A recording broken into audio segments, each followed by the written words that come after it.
Chega junto que eu vou lançar a braba, 630 milhões. Multa fantástica não impede mais um gigante europeu de tentar a contratação de Everton Araújo. Tottenham é um dos clubes ingleses que querem o lateral direito Wesley para a próxima temporada. Bruno Henrique está fora de 2024 e só retorna no ano que vem. E com mais um desfalque, técnico Felipe Luiz define equipe no Ninho do Urubu para a despedida de Gabriel Barbosa. Te prepara, hein? A partir de agora, ó.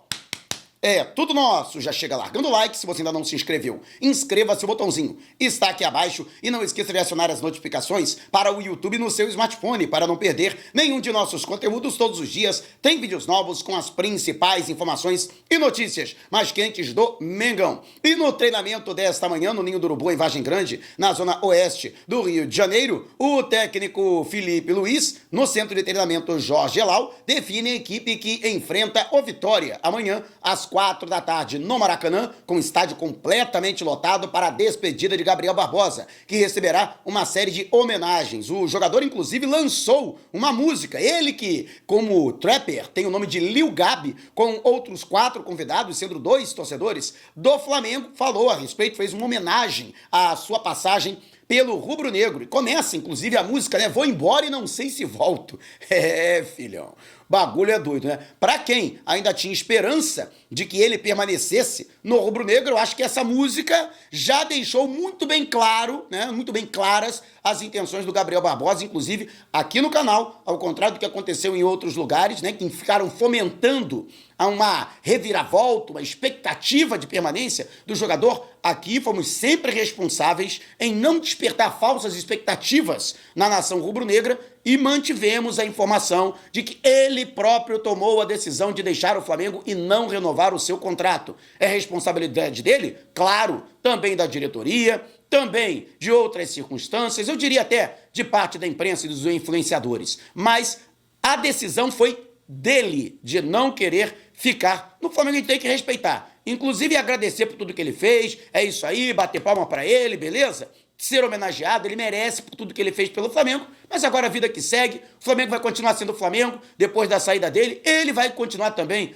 dando sequência à sua carreira, desejar boa sorte pro Gabigol, exceto quando enfrentar o Flamengo, e quem sabe, né, ele não sabe se volta, mas pode ser que ele retorne no futuro, né, quem sabe, né, mas a situação é a seguinte, para esta partida, Bruno Henrique está fora. O jogador que havia sido condenado a 2 partidas de suspensão pela falta que ele cometeu em cima de Mateuzinho na segunda partida da semifinal da Copa do Brasil. Foi uma falta realmente muito imprudente, muito grave, tanto é que ele foi expulso, né, imediatamente pelo árbitro Anderson Daronco, árbitro gaúcho.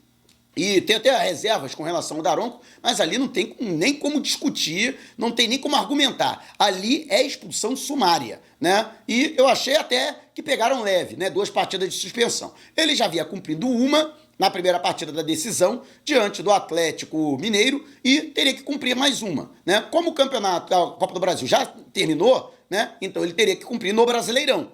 Só que o Flamengo tinha entrado com efeito suspensivo. Com efeito suspensivo, ele continuou atuando normalmente, né, aguardando o segundo julgamento que aconteceu ontem. E no segundo julgamento foi mantida a sentença da primeira instância da comissão disciplinar pelo Tribunal Pleno. Com isso, ele teria que cumprir ainda mais um jogo de suspensão, que seria amanhã, né? O Flamengo tentou ainda converter a punição em uma pena pecuniária, por exemplo, uma multa. O Flamengo conseguiu fazer isso com o Charlie Alcaraz, por exemplo. O Alcaraz que foi punido com 2 jogos. Tinha, inclusive, curiosamente, também um jogo com o Corinthians, né? Ele deu um soco na cara do zagueiro Kaká e foi punido com 2 partidas. O Flamengo conseguiu reverter a punição do jogador. E também o Marcos Braz. Marcos Braz está de volta, né? Ele que não poderia ficar à beira do gramado, nem em área de competição, por conta da punição de 15 dias de suspensão, por, segundo o STJD, ele ter comprometido a ética e a disciplina, né, ao ofender o árbitro e seus assistentes no primeiro jogo da semifinal da Copa do Brasil diante do Corinthians, mas o Flamengo também conseguiu converter a punição em uma multa, né? E ele vai estar normalmente amanhã. O mesmo não se conseguiu fazer com o Bruno Henrique. Não entendo por quê, qual o critério. Por quê? Fizeram isso com o Alcaraz, fizeram isso com o Braz, e por que o Bruno Henrique não pode?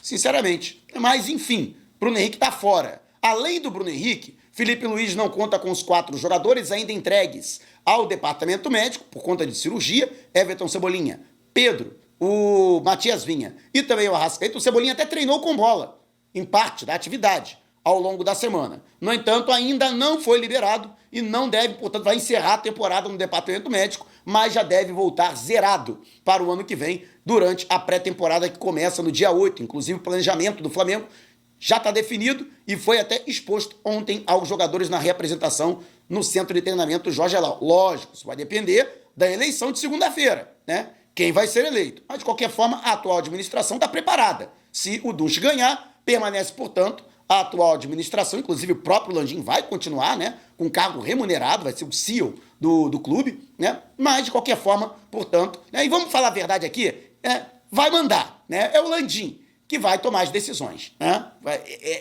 Esse é o resumo da parada. Ele vai sair, mas vai continuar, né?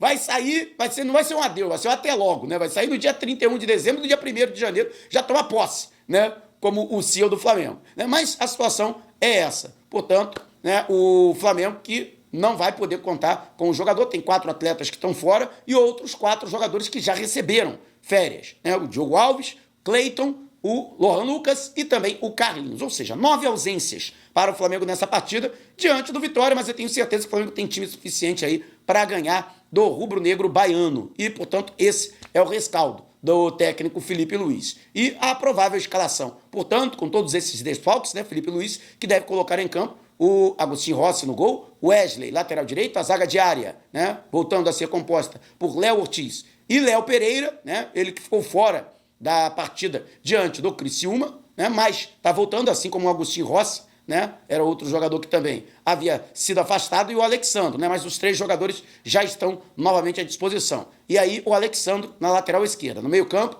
Eric Pulgar, poderemos ter aí a volta do De La Cruz, que estava cumprindo suspensão, e também o Gerson. E na frente, Michael, Gabriel Barbosa e Gonçalo Plata. Esse deve ser, portanto, o time do Flamengo para a partida de amanhã. E você, o que acha desse time? Deixe abaixo o seu comentário. E ainda falando a respeito dessa situação, né? Afinal de contas, a gente vai entrar agora na janela, é o mercado da bola. Vamos começar aquelas especulações malucas, absurdas, né? Todo dia vai ter um jogador diferente aí pintando no Flamengo. A gente vai tentar peneirar da melhor forma possível, né? Eu e Bruno Lemos, que é o nosso colaborador aqui, vamos fazer as apurações para tentar tirar aquelas meras especulações daquilo que realmente tem algum tipo de fundamento, né? Até para não desorientar o torcedor durante esse período que fica desenfreada essa questão, né, envolvendo contratação, saída de jogador. Mas a questão é a seguinte: atletas do Flamengo, principalmente os jovens jogadores, estão na mira dos grandes clubes europeus. É o caso de Wesley. Além de Barcelona e Milan, outros 2 clubes da Premier League também estavam interessados no jogador. Ele que, inclusive, recebeu 2 propostas vindas do futebol britânico e da elite do futebol britânico na última janela. Embora o clube que tenha chegado mais perto de contratá-lo tenha sido a Atalanta, da Itália, que, na última hora, acabou retirando a sua proposta de 20 milhões de euros. Mas, de qualquer forma, houve proposta também da Inglaterra, mas de clubes de menor prateleira. No entanto, um dos 2 clubes interessados na contratação do Wesley seria o Tottenham. Inclusive, a informação vem da imprensa inglesa de que os Spurs estariam interessados na contratação e poderiam formalizar uma proposta vantajosa para o Flamengo ceder o atleta já nessa janela de transferências internacionais em janeiro. Uma proposta da ordem de 25 milhões de euros, além de bonificações. Vale ressaltar que o Flamengo não tem a intenção de negociar o Wesley agora nessa janela. Primeiro, por entender que o jogador de 21 anos de idade é titular absoluto de sua posição. E segundo, por achar que o Flamengo dificilmente vai conseguir repor a altura, mesmo que seja uma grande venda, mas que não há muitas opções no mercado. a posição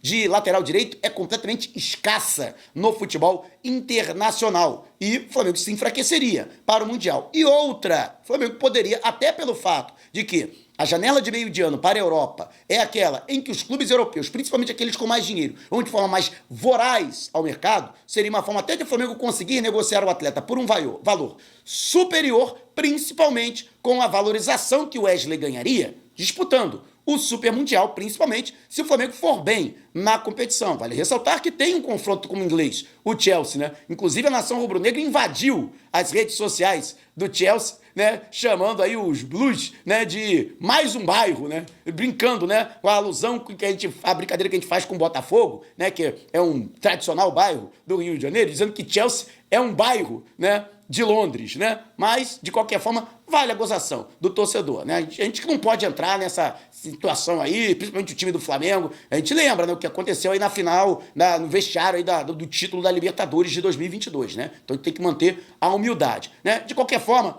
o Flamengo, portanto, tem essa questão, não quer vender o Wesley, e se realmente o Tottenham quiser contratá-lo, vai ter que desembolsar uma alta quantia, lembrando que o Wesley acertou a sua permanência no Flamengo até 2029, a sua multa é de 200 milhões de euros, mais de 1 bilhão e 200 milhões de reais para tirá-lo, portanto, do ninho do urubu. E você, acha que o Flamengo vai conseguir manter o Wesley, pelo menos até o meio do ano? Deixe abaixo o seu comentário. E o Flamengo, além do Wesley, outro jovem jogador, também saído da base rubro-negra, interessa a gigantes europeus, Everton Araújo. Ontem o Flamengo anunciou de maneira oficial a renovação do atleta até o final de 2028, ou seja, mais 4 anos de contrato. O contrato atual dele iria até o final de 2026, ou seja, mais 2 anos de contrato, um aumento salarial que deixa o jogador agora resguardado, ele que recebia um salário de sub-20, agora necessariamente é um salário de profissional, não chega a estar entre os maiores salários do Flamengo, muito pelo contrário, e eu acho que tem que ser assim, tem que ser pé no chão, mas é um baita salário. Para um garoto de 21 anos, um baita salário, e ele merecia realmente uma valorização salarial, até porque, primeiro, briga aí com igual condição com os demais jogadores do Flamengo pela titularidade no meio-campo. E segundo, o moleque é um batalhador, né? Além do fato de que a sua conduta extracampo é irrepreensível, né? É um cara que muito focado, muito centrado e tomara que permaneça, inclusive assim não se deslumbre, né, com o aumento salarial e principalmente o aumento da multa rescisória de 40 milhões de euros para 100 milhões de euros ou 630 milhões de reais no câmbio atual. Até porque já havia 2 clubes interessados no atleta e que inclusive mandaram representantes para avaliar o Everton Araújo, o Bayer Leverkusen da Alemanha e também, né, o Atlético de Madrid. Eis que mais um clube, inclusive alemão, quer a contratação dele, que está no Super Mundial, o Borussia Dortmund da Alemanha. Borussia também entrou na briga por Everton Araújo, né? Então, os representantes do Everton Araújo já haviam comunicado ao Flamengo que esses 2 clubes que estão fazendo sondagens estariam até dispostos a desembolsar o valor da antiga multa rescisória. Estavam dispostos a pagar 40 milhões de euros para tirar Everton Araújo do Flamengo. E digo mais, se ele continuar jogando a bola que ele está jogando no Flamengo em 2025... pode ter certeza que não apenas esses 3, mas outros gigantes europeus também vão aparecer tentando a sua contratação e que podem até chegar próximos da metade. Eu não diria de chegar à multa de 100 milhões de euros, mas uns 50 milhões de euros eu acredito que os caras podem desembolsar, até porque o Everton Araújo é bem acima da média, muito promissor para a sua idade e além de saber jogar bola, ainda tem a sua condição física, que é invejável e que os europeus também valorizam. Mas e você? O que acha? Deixe abaixo o seu comentário. Se você quiser saber mais sobre o canal ou propor parcerias, mande um zap para o número que está aqui na descrição do vídeo. Não saia sem antes deixar o seu like. Gostou do vídeo? Então compartilhe com a galera, mas não vá embora. Tá vendo uma dessas janelas que apareceram? Clique em uma delas e continue acompanhando o nosso canal, combinado? Despertando paixões, movendo multidões. Este é o Mengão.